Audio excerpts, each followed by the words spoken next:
Oke, terima kasih. Jadi saya jelaskan, KONI adalah organisasi non-government organization itu yang diatur dalam Undang-Undang 11 2022 tentang keolahragaan.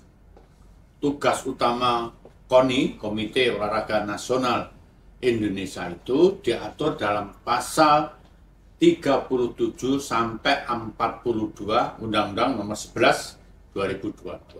Antara lain adalah melakukan pembinaan dan memberi pembinaan terhadap anggotanya, yaitu cabang olahraga dan KONI provinsi, juga memberikan masukan terkait kebijakan dalam rangka pembinaan atlet berprestasi di Indonesia. Termasuk KONI ditugasi untuk menyelenggarakan Pekan Olahraga Nasional. Lanjut, kemudian terkait dengan pembinaan terhadap cabang olahraga, KONI itu punya anggotanya adalah terdiri dari cabur, sekarang kurang lebih 76, dan KONI provinsi.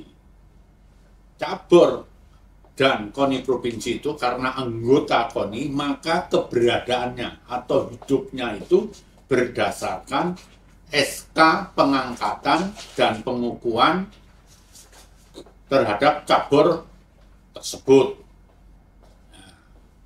Lanjutnya lagi, berikutnya yang ketiga, dalam rangka pelaksanaan PON untuk menjamin keberlangsungan atlet-atlet yang sudah disiapkan tadi melalui babak kualifikasi dan seterusnya, maka bagi pengurus cabur yang masa atau pengurus KONI provinsi yang masa baktinya habis pada bulan atau pada tahun 2024 ini bisa dapat diperpanjang sampai setelah akhir Pekan Olahraga Nasional ke-21 ini. Kenapa demikian? Ini alasannya adalah untuk menjamin atlet yang sudah melakukan babak kualifikasi tadi itu terus bisa ikut sampai di Pekan Olahraga. Berdasarkan pengalaman, kita khawatir kalau ganti pengurus PB itu atau Pengprov itu, maka kemungkinan atlet-atlet yang sudah disiapkan itu diganti lagi sama pengurus baru yang tanda petik kurang memahami mengenai masalah pembinaan atlet itu.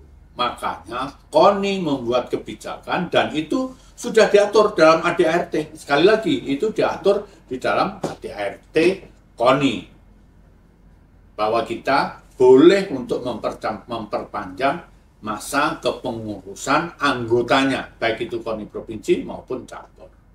Demikian juga kasusnya tidak hanya di Pordasi, tapi di PB-PB yang lain atau cabang olahraga yang lain yang melakukan masa perpanjangan itu setelah selesai sampai setelah selesainya PON itu semua disetujui. Kira-kira gitu duduk persoalannya. Terus kemudian ada orang yang melakukan gugatan terhadap putusan KONI tersebut.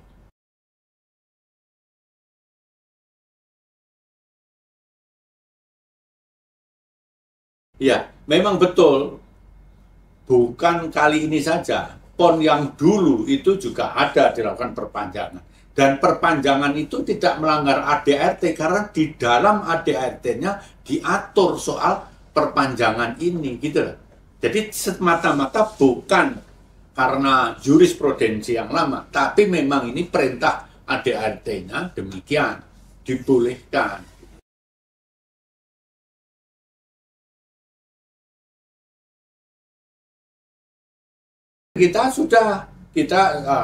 Terus kemudian ada orang menggugat keputusan KONI 195 itu.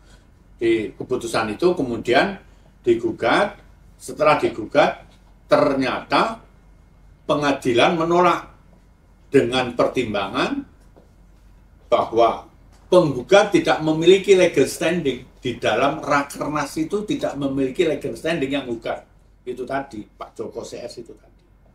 Kemudian itu gugatannya kurang pihak. Artinya kurang pihak tidak hanya KONI aja, mestinya diikutkan yang lain yang terkait, dalam hal ini PP Pordasinya. Berikutnya itu terlalu prematur gugatannya. Makanya putusan tingkat pertama itu ditolak gugatan penggugat. Terus kemudian penggugatnya melakukan banding. Dan banding itu dimenangkan oleh si pembanding tadi.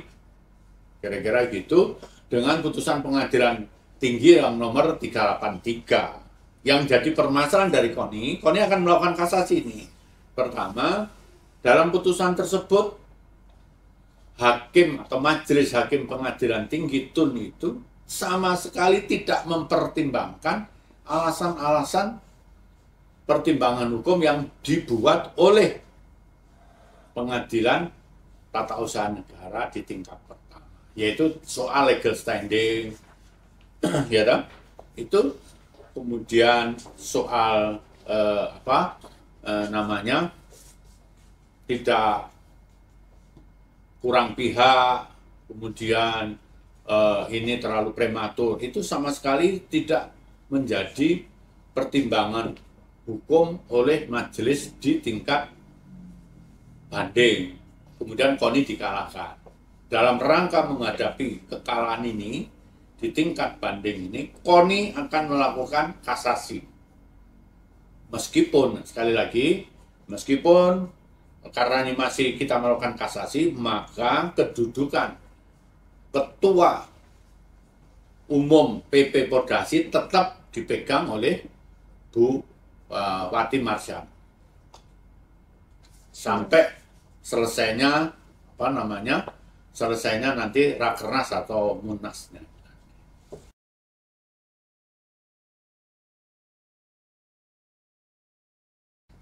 Selain kita jalur pertama, kita jalur hukumnya kita lakukan itu. Kemudian selain jalur hukum yang akan kita tempuh adalah saya akan mau panggil suruh kepengurusan PP Pordasi, akan kita jelaskan tentang terkait dengan hal ini.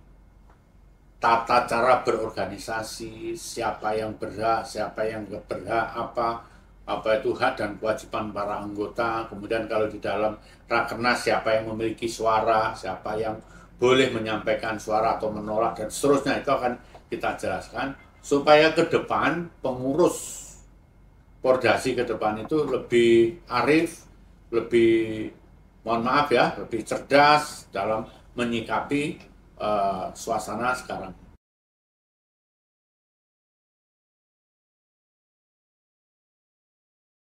Saya sampaikan kepada teman-teman saya yang saya cintai dan banggakan, anggota Pordasi seluruh Indonesia, ayolah kita perkuat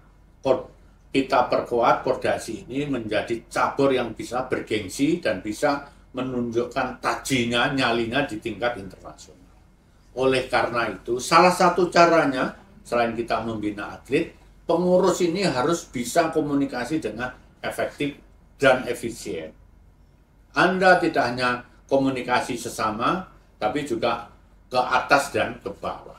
Tolong kalau ada hal yang kurang pas, komunikasikan, sampaikan ke KONI. Karena mau tidak mau, induknya itu di KONI. Hidup mati PP Pordasi itu artinya bisa Anda bekerja itu karena dilantik, dipasih SK, dikukuhkan oleh Ketua Umum KONI Pusat. Jadi sudah sewajarnya kalau saudara-saudara ada mengalami hal yang kurang enak, mengalami hal yang kurang jelas, langsung bisa tanya ke KONI Pusat. Kira-kira gitu. Jadi himbauan saya, bangun komunikasi yang baik, komunikasi yang sehat, komunikasi yang konstruktif, untuk membawa cabur Pordasi ini bisa berlaga di internasional.